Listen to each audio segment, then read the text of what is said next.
Hi everybody. I'm going to light my smudge when I talk to you. This one is packed really tight together, and so it takes a while to really take off. I don't want to make any assumptions that any of you have ever done this before. My guess is probably most of you have, so this is just for those who don't.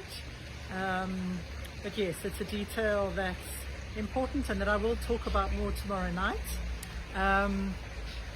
If you're going to use an incense stick, you can just light the end of that. I have some beautiful Native American sage that someone gifted me.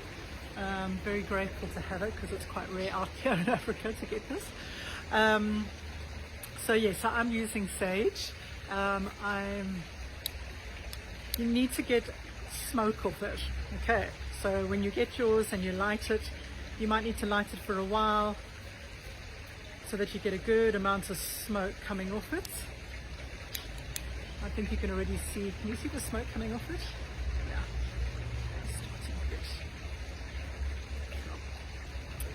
Yeah. Alright, so at some point the sage will just take off.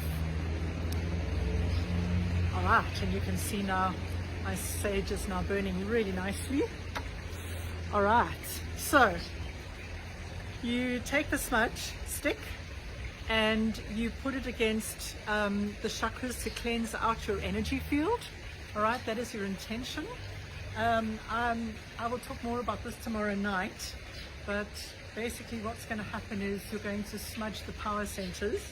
But if you don't know what those are right now, you just smudge your field, just smudge the chakras if you do know about them.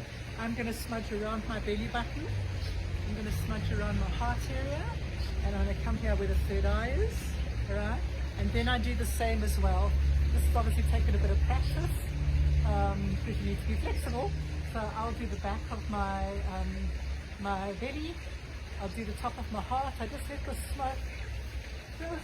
smoke just kind of go up and above by the heart area. Don't burn yourself. And then the back of the head. All right. Then I come to my arms. You've got chakras in your hands as well. So I put a bit of the smoke in there. All right, and I go all the way along, all the way along, all the way along the other side, and then I do the other hand as well. Okay, that's nice and clean. You don't need to burn yourself, you just need the smoke to wash the area you want to cleanse. Okay.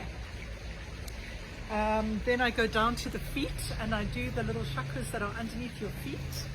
All right, see if you can hear me all the way over here. You can do underneath my feet.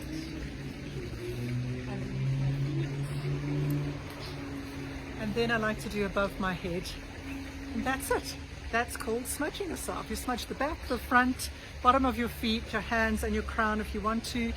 If you want to cleanse the space that you're in, which I would suggest you do. So where I'm going to teach from tomorrow night, I literally will make sure that the smoke touches the whole space where I'm going to dance, where I'm going to teach you. I'll even go to my altar, all right, where I'm going to sit, maybe even around the Zoom screen. And basically that's cleansing. All right, nice and simple. Okay, don't worry if you don't know about the power centers. I'm going to talk to you about them tomorrow. All right, but if you know what your chakras are, you can just go up the front of the chakras and up the back. Otherwise, just fill your whole energy field, your whole auric field, just fill it with smoke. That's all you'll need to do, and the sage will just clean away whatever you've been carrying from the day, any stress you might have been carrying. It's just a light cleanse, which means you come into the session nice and clean. All right, and if you can smudge before you come, I have a feeling, as I said, I think we've all smudged before, but yeah, if you haven't and you want to know more when you arrive tomorrow night, we can talk about it then, okay? And we can smudge together if necessary, okay? If you did buy one of these of some kind, when it's done, either I will go and put it in the earth, all right, or I'll just leave it. What happens is it doesn't get enough air and eventually it'll just burn itself out. It's quick, it's within, I mean, mine's already half out, yeah? It doesn't take long to distinguish itself. Okay, good. See you tomorrow night.